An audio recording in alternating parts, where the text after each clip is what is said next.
I'm divorcing you because my mistress is pregnant with a boy. A defective product that can't bear a son should get out. Mistress, you mean that woman. I pointed at the woman next to Samuel. She retorted with displeasure. I'm not just any woman. I'm Natalie. How rude of you. Exactly.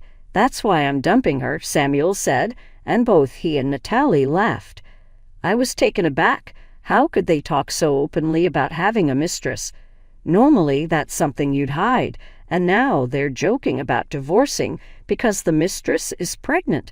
There's a limit to how much one can endure. Does he have any idea how much I've been putting up with?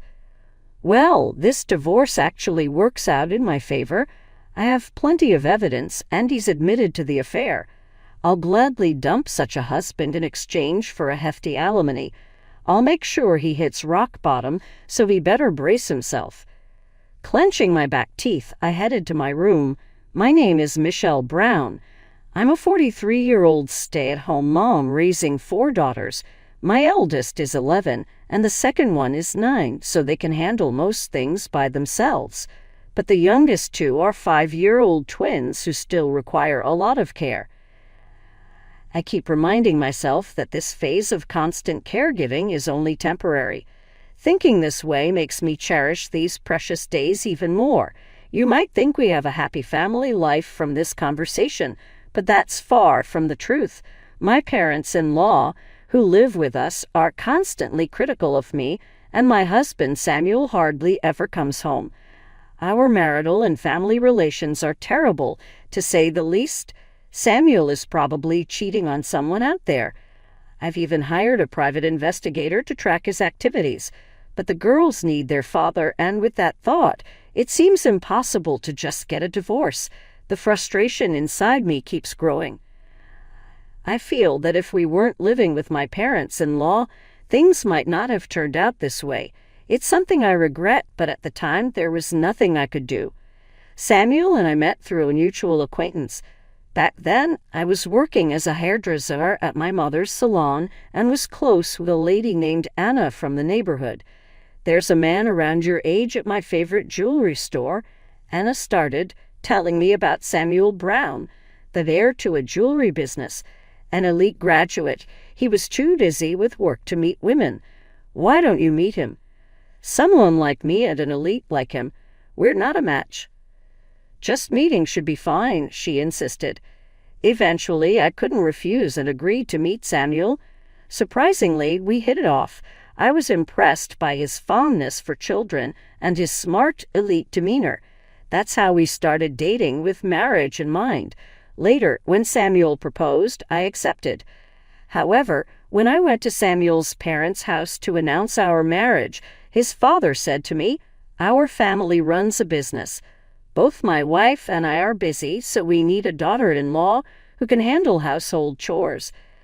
I've been living with my mother, and I do all the housework." Hearing this, my mother-in-law's demeanor changed. "Oh, if you're good at housework, why don't we live together? It'll be convenient for both of us, right?" I was taken aback. I couldn't understand how it would be convenient for anyone but them. Before I knew it, the decision to live together was made. I regretted it, but it was too late to change anything. Samuel seemed to agree with the arrangement. I thought, once things settle down, I can bring up living separately. Samuel will be on my side, right? I compromised with these thoughts. That was a big mistake. As soon as we got married, my mother-in-law dumped all the household chores on me. "Michelle, I have to go to work, so please take care of the cleaning and laundry." Yes, my mother-in-law was technically an employee at her husband's company, but it was just for show. She shoved the housework onto me and went off to enjoy herself. The atmosphere at home never allowed for a conversation about living separately. I sighed resignedly. I could tolerate being burdened with household chores, especially since Samuel's income was good and I became a stay-at-home mom after our marriage. So I diligently took care of the housework, though I grumbled about it. However, one day my father-in-law made a request. "We're in a bind because one of the part-timers can't make it. Can you help out at the jewelry store?" His company, which dealt in jewelry sales, had both wholesale operations and retail stores. Basically, he was telling me to work as a salesperson at one of these stores. I was displeased, but living with him made it hard to refuse without worsening the atmosphere at home. Reluctantly, I agreed to help out. This turned out to be my second big mistake. Once my father-in-law saw I was willing to help, he repeatedly asked me to assist with the company's work. I had missed my chance to refuse and ended up doing whatever he asked. Honestly, I had even considered divorce. Then I discovered I was pregnant. When I shared the news with my parents-in-law, they were overjoyed, throwing their hands up in the air. Fantastic, fantastic, Michelle. From now on, your health comes first. You don't have to do any housework or work, okay? Ah, yes, right. I need to inform the relatives, my father-in-law said, frantically contacting relatives. Watching this with a smile, Samuel spoke to me.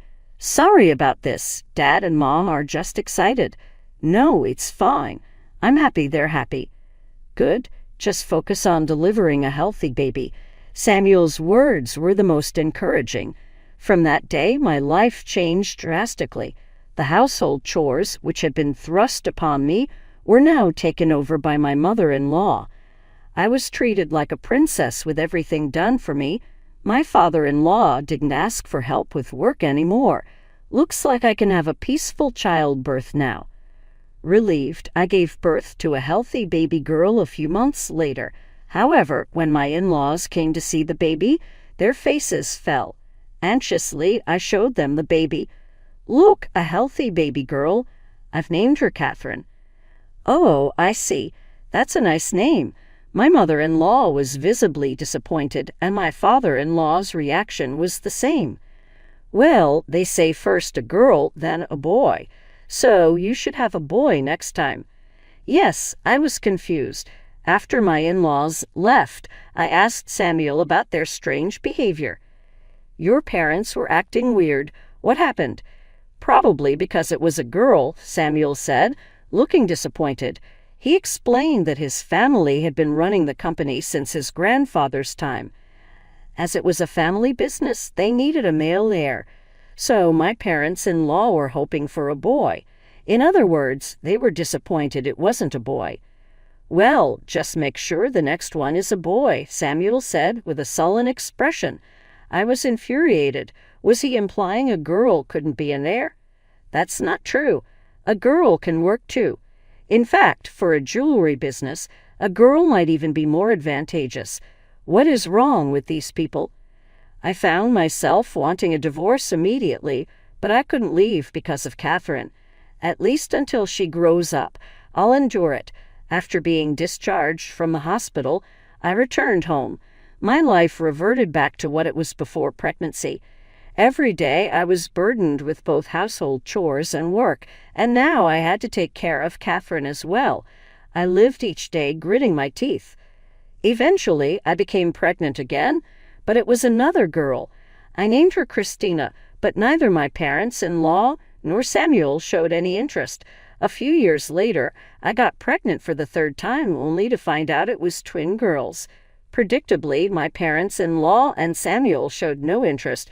Worse, they continued to dump housework on me even after I gave birth to the twins. Nothing changed. I seriously started considering divorce. During this time, Samuel and I argued over our daughter's education. It's fine to leave girls alone.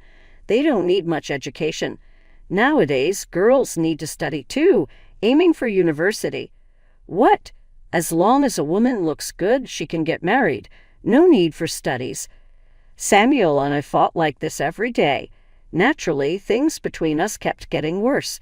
Eventually, Samuel started spending more nights away from home. He must be cheating, I thought. And anger welled up inside me. Enduring this isn't good for my health. I visited a detective agency nearby and requested an investigation into Samuel's behavior. It'll take a few weeks for the results. They said I needed to prepare for everything. First, I talked to my daughters. Your father and I might not be able to get along anymore. The younger one seemed not to understand, but Catherine and Christina appeared to grasp the situation. I'm okay with it. I don't like Dad anyway. Yeah, Dad's always angry. I don't like him either. It seems my daughters have taken after me.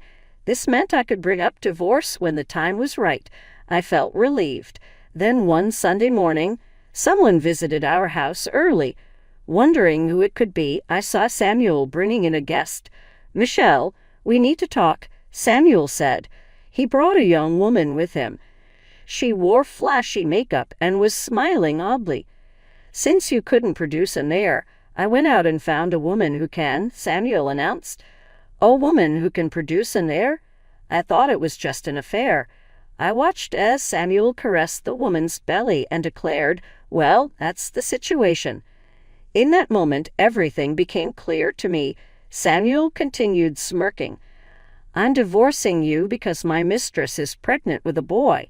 A defective product that can't bear a son should get out. Mistress. You mean that woman? I pointed at the woman next to Samuel. I'm not just any woman. I'm Natalie. How rude of you. She retorted with displeasure. Exactly. That's why I'm dumping her, Samuel said. Both he and Natalie laughed. I was taken aback. How could they so brazenly talk about having a mistress? Normally, that's something you'd hide. And now they're joking about divorcing because the mistress is pregnant. There's a limit to how much one can endure. Does he have any idea how much I've been putting up with? Well, this divorce actually works out in my favor. I have plenty of evidence, and he's admitted to the affair. I'll gladly dump such a husband in exchange for a hefty alimony. I'll make sure he hits rock bottom, so he better brace himself. Clenching my back teeth, I headed to my room. My gaze fell upon my 4 daughters standing in front of the room. I pulled them close and whispered, I couldn't make up with your father. Don't cry, Mom. We're here for you, Catherine consoled me. I hugged my 4 daughters tightly. Then we began preparing to move. I contacted a moving company and called my mother. Hey, Mom, about the other day. You couldn't make it work, could you? She gently asked. I had told her when I requested the investigation that I suspected Samuel was cheating and I might get a divorce. Yeah. Well, then it's going to be tough from here. Come back home immediately. I'm getting everything ready. Thank you, Mom. After that, I moved back to my childhood home with my 4 daughters. Although I had been worried, the girls didn't seem downhearted. In fact, they were even excited about going to their grandmother's house. However, that wasn't the end of it. There were still matters of child support and alimony to be resolved. Back at my parents' house, I could resume working as a hairstylist, but realistically, I needed child support to make ends meet. I hoped Samuel would agree to a reasonable settlement. That was my only concern. After moving, I started discussions with Samuel about alimony, but as expected, we were at an impasse. You're divorcing me because I cheated. You couldn't have a son. That's why. I did nothing wrong, Samuel said defiantly. Does he not see his affair as wrong? His childish attitude was exasperating. Months went by without any resolution, and Samuel barely answered my calls anymore. Do I have to go to his company? I wondered. Just then, my phone rang unexpectedly. It was Samuel. Michelle, can you talk right now? After all this time avoiding me, now you want to talk? How convenient for you. How convenient for you? I snapped back, irritated. Samuel fell silent, realizing I might lose this chance. I continued, hoping he wouldn't hang up. So, what did you want to talk about? Well, would you consider remarrying me? I thought I had misheard him, so I asked again. Did you just say remarry? You're joking, right? I'm not joking. Things are just terrible now. Samuel seemed really down. Despite the hassle, I asked why. He then began his story. A few days before the phone call, Samuel's parents had called him at work, saying Natalie was about to give birth. Thinking a long-awaited son was about to be born, Samuel rushed to the hospital. When he arrived, Natalie had already given birth. However, Samuel's parents were in a state of shock outside the delivery room. Samuel asked the doctor about Natalie and was told the birth was successful. Confused, he went to see the baby. Upon reaching the newborn nursery, a nurse pointed out his child. At that moment, Samuel said he turned pale. The baby was clearly not his. What? But if the baby was just born, it's hard to tell such things, I began, but Samuel interrupted loudly. The baby had pale skin and blonde hair. It seemed the child clearly had completely different features than mine. Figures, I found myself replying. Samuel snapped back, irritated. What do you mean, figures? Before you brought up divorce, I had an investigation done on you. An investigation? Samuel raised his voice in surprise. Yes, I also had your affair partner, Natalie, checked out too. She had other close male acquaintances, including some of European background, I said mockingly. Could one of them be the real father? I thought she was only with me. You believe that? That's laughable. Why would a young woman be satisfied with an older man? I laughed loudly. Infuriated, Samuel yelled, Shut up! Don't laugh. Ignoring him, I laughed heartily and then broached the subject of child support and alimony. Regarding the child support and alimony, Shut up! I said, I want to remarry, and I refuse, he shouted even louder. If you don't want to remarry, then you raise this baby. That's the condition for paying alimony and child support. What an absurd thing for him to say. I was dumbfounded and couldn't even respond. He took the opportunity to hang up, cutting off the call. From then on, I couldn't get through to him anymore. If you won't answer the phone, we can't discuss anything. I don't want to see him, but I have no choice but to go to his office, I muttered as I pocketed my smartphone. I headed downstairs to the beauty salon where Anna, one of our clients, was waiting. My mother was attending to another customer nearby. I approached Anna with a business smile. Sorry to keep you waiting.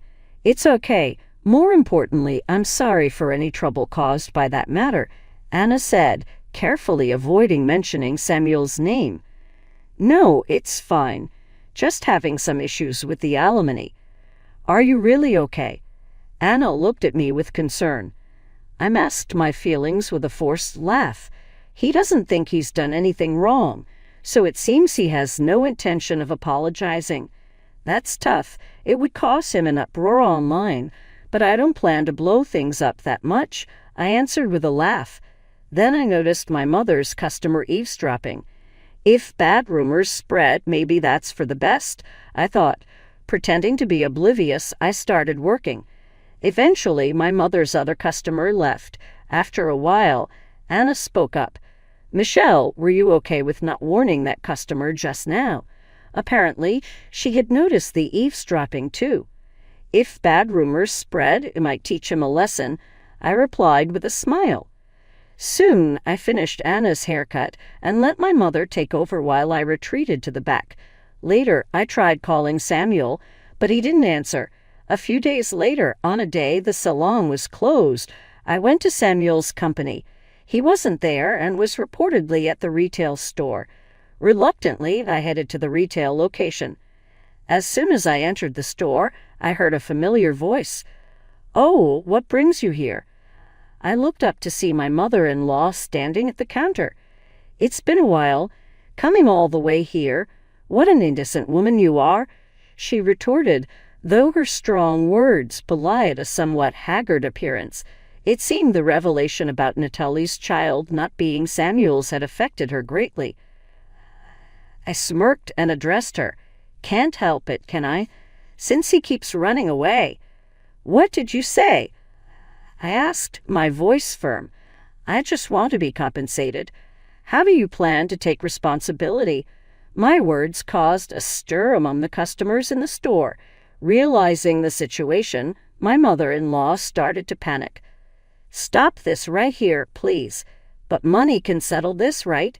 That's better for everyone, isn't it? I said, deliberately provoking her. The atmosphere grew tense as the onlookers began to murmur. Unable to bear it, my mother-in-law pulled my hand and led me to the back of the store. There Samuel was working. she called out to him. "Samuel, you have a visitor." Samuel looked up, and the moment our eyes met, he looked flustered. "Michelle, I had to come myself since you were ignoring me so much." "No, I wasn't ignoring. Samuel stammered, clearly flustered. I couldn't help but laugh. "So, about the child support and alimony, what's your plan?" "Well, you can afford it, right? Future company president." I teased. Samuel seemed to give up, slumping in defeat. "All right, I get it. I'll pay." This marked the beginning of our discussion about child support and alimony. The calculations were already completed. All that was left was for Samuel to sign an agreement. He had been avoiding this because he was still fixated on remarrying me. My presence here was to utterly dismiss any notion of us getting back together. I watched, almost amused, as Samuel signed the papers. As I left, I was approached by someone. Turning, I saw Natalie standing there, her clothes tattered, a far cry from how she looked that day. "It's been a while. What happened to you?" "You look a mess," I said almost teasingly. Natalie bristled at my words. "It's your fault because you wouldn't take the baby." Natalie had been kicked out by Samuel because I refused to take care of her child. Now she was blaming me for her plight, not understanding she brought this upon herself. I didn't want to be the one receiving her complaints, so I diverted her attention. "Don't blame me. Why don't you just ask Samuel for alimony?" "But Samuel is angry because he found out that my child isn't his," Natalie said, looking downcast. I smirked. "I'm sure he'll listen to you now." He was in a good mood considering he listened to me. Of course, this was a lie, but if Natalie went into the store, it would surely cause a scene. Following our earlier exchange, this would lead to more trouble, and Samuel's company's reputation would plummet. That's what I was thinking. "Really? Then I'll go," Natalie decided and walked into the store. I watched her go and then walked away. I didn't check what happened, but that night, the local news reported a woman causing a scene at the store. That'll teach her a lesson, I thought smugly. However, a few days later, things took an unexpected turn. I was preparing to open my shop when the phone rang. "Thank you for calling. Is this for a reservation?" I assumed it was a customer and replied with the usual phrase, but on the other end of the line, amidst the noise of people, I heard the voice of my mother-in-law. "It's not a reservation. What have you done?" Are you Samuel's mother?" I asked, taken aback. Her voice grew louder. "It's your doing, isn't it? Right now, people are swarming the store." "What are you saying? The store is popular."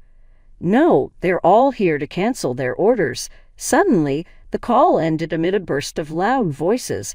I was baffled. Reluctantly, after informing my mother, I headed to Samuel's company store. As I approached the store, I saw a massive crowd. Samuel and our parents-in-law were trying to calm the gathered people. Soon, my mother-in-law spotted me. At that moment, she raised her voice loudly. "What are you going to do about this? What's happening here? There are rumors of bankruptcy, and it's all your fault." I was clueless, having no idea what she meant, so I asked her to explain everything from the beginning. Here's what she told me. On the day I visited the store, a customer had come in, purchased some jewelry, but then started insisting on canceling it. My mother-in-law, who hadn't yet ordered the product, readily agreed to the cancellation. However, the number of customers wanting to cancel gradually increased, eventually leading to a crowd. Hearing this, something clicked in my mind. I decided not to mention my suspicion, but to ask the reason instead. "Why did this happen?" "Some rumors on the internet are saying it's dangerous." As we spoke, the crowd pushed me away, separating me from Samuel and his mother. Eventually, I had to leave the scene. It was only a few days later that I learned the full story. Here's what happened. The catalyst was a conversation at my beauty salon. On that day, a client overheard my conversation with Anna. That person anonymously posted online, "There's a dispute over alimony involving the son of a jewelry company president." They probably thought it was safe to post anonymously. Initially, that alone wasn't a problem. However, a few days later, I had a public argument with my mother-in-law at the store. Someone who saw this wrote a similar post online. There's a commotion at a certain jewelry store, something about alimony. The final straw was Natalie's incident making the news. After that, it was easy to identify the company and store. As expected, they were identified, and rumors started circulating that the store was in trouble. The rumors led to the company being on the brink of bankruptcy, with customers rushing to cancel their orders. It was like the old-fashioned bank runs. Anyway, the company that faced a slew of cancellations did go bankrupt. Samuel and our parents-in-law ended up with debts. They lost their assets and now are living a life of part-time jobs. This situation made me worry about whether I would receive child support and alimony. I sometimes thought I should have taken the child support and alimony in a lump sum, but I can live quietly with my 4 daughters. I think that alone is sufficient for happiness. It goes without saying that my daughters are more important than money.